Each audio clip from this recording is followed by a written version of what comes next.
Hi folks, in today's video we admire the awe-inspiring Great Man-Made River. It's the largest irrigation project in the world, and it's the largest underground network of pipes. This giant structure supplies fresh water across Libya. The idea for the Great Man-Made River was created in the late 1970s to address Libya's massive water shortage problem.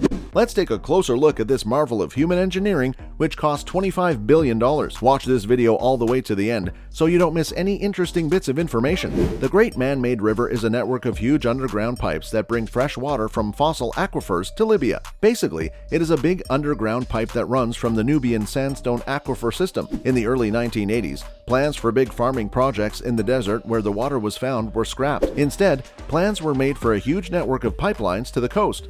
But we'll talk more about that in a moment. In 1953, people looking for oil in the southern part of Libya found a lot of fossil water that could be used. Some estimates say that the water in the Nubian sandstone aquifer system could be anywhere from 10,000 to 1 million years old. The water in the aquifer seeped into the sandstone before the end of the last ice age, when the climate in the Saharan region was mild. Some of the water may be as young as 7,000 years old, but from what we know, that is already a long time ago. The aquifer is made up of 4 main basins that are deep underground. About 12,500 square miles of the Kufra Basin in Libya are covered by an aquifer layer that is more than 1.2 miles thick and covers 218,000 square miles near the Egyptian border in the southeast. Also, this is the biggest basin. The aquifer in Sirte is about 2,000 feet deep and is thought to hold more than 6,200 square miles of water. The Merzuk Basin, which is south of Jabal Fazan, is thought to hold about 3,000 square miles of water. The Hamada and Kufra basins have a lot more water than the Kargaf Arch and the Jabal Sauda. The Nubian sandstone aquifer system is the largest fossil water aquifer network we know about. It goes through the ground in 4 northeast African countries, including Algeria, Morocco, and Sudan. The Nubian sandstone aquifer system covers 1.2 million square miles, which is the size of Saudi Arabia. It is in the northwestern part of Sudan, the northern part of Chad, the southern part of Libya, and most of Egypt. With an estimated 93,000 cubic miles of groundwater, the Nubian sandstone aquifer system is a huge source of water that could be used for future development plans in these countries. The Great Man-Made River project takes about 1.5 million cubic miles of fresh water from this aquifer every year.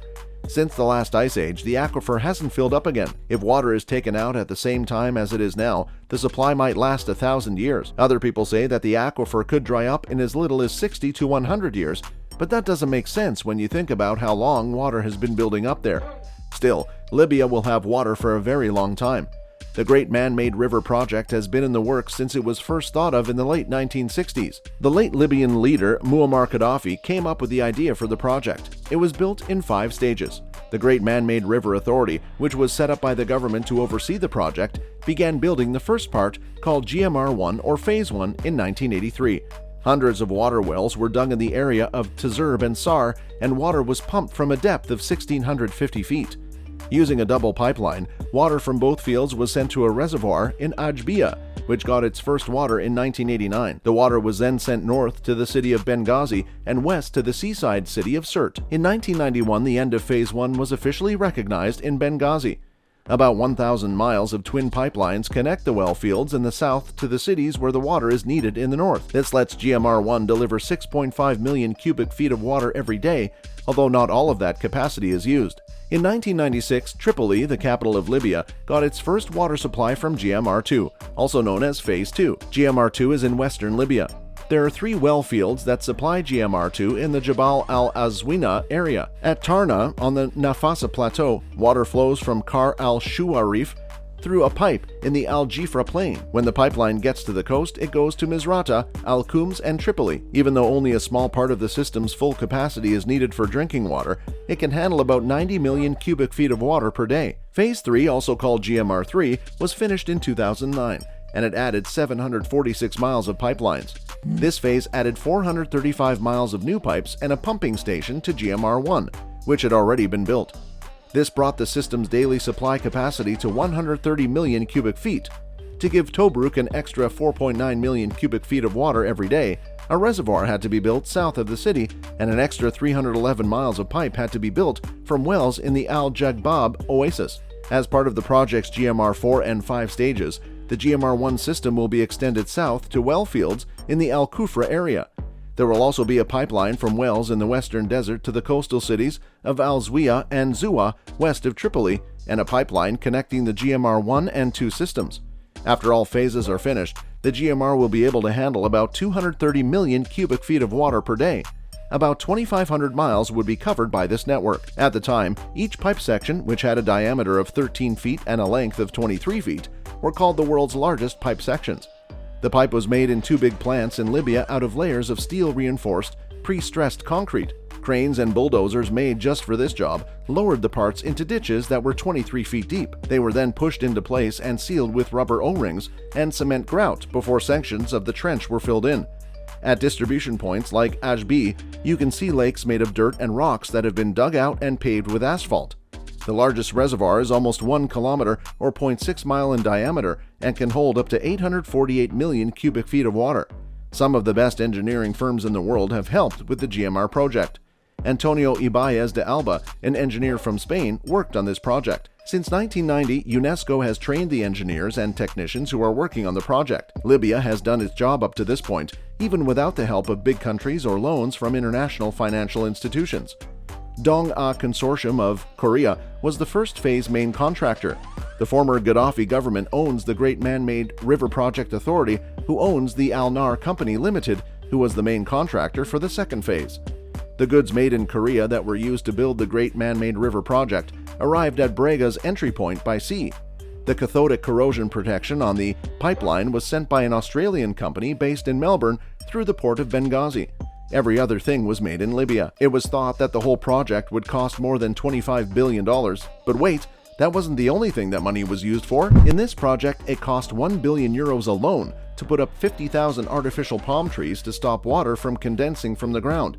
You might think this is an expensive way to get water, but the $25 billion groundwater extraction system is expected to cost 10% less than desalinization. During the first Libyan civil war on July 22, 2011, a NATO airstrike hit the Brega plant, one of the 2 plants making pipes for the project. At a press conference on July 26th, NATO said that rockets had been fired from inside the plant area and that intelligence showed that military equipment, such as multiple rocket launchers, was stored there. As an example, they showed a photo of a BM-21 MRL.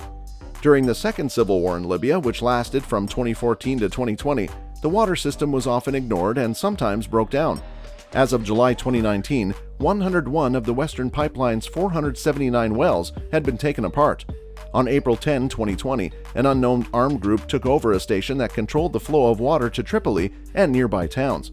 Because of this, water stopped going to more than 2 million people, and the United Nations condemned the attack because it was bad for people. The Great Man-Made River Project is sometimes called the 8th wonder of the world. The term was coined by the father of the project, Muammar Gaddafi. It is still the world's biggest engineering project. Even scarier is the fact that about 90% of Libya is sand dune desert. Libya has shown what people can do when they work hard. Who would have thought this could be done in a place where there is so much political trouble? The GMMR project is now up and running, but it had to get past a lot of problems along the way. Many of them were not planned for, but the main goals were still met on time and on budget. Any cost overruns were caused by changes. Surprisingly, time slippage was only caused by things outside of the project. This is a big accomplishment, even for smaller projects. This project can't be anything but a success. People often call this Libyan project the 8th wonder of the world, but it's not just a good idea to use deep underground water to water farms and feed people. It shows the rest of the world that an African country is willing to do everything it can to become independent. The Great Man-Made River is a victory against thirst and hunger. It shows how leadership can help a country stop getting help from other countries. It shows that Libya wants to move forward, get rich, and be a leader in Africa. Do you think there will still be water in the Nubian sandstone aquifer system after this century? What keeps that part of the world from collapsing? Or am I just not seeing it? Feel free to share your thoughts by leaving a comment. We appreciate you joining us to watch the video. Check back soon to see our next video.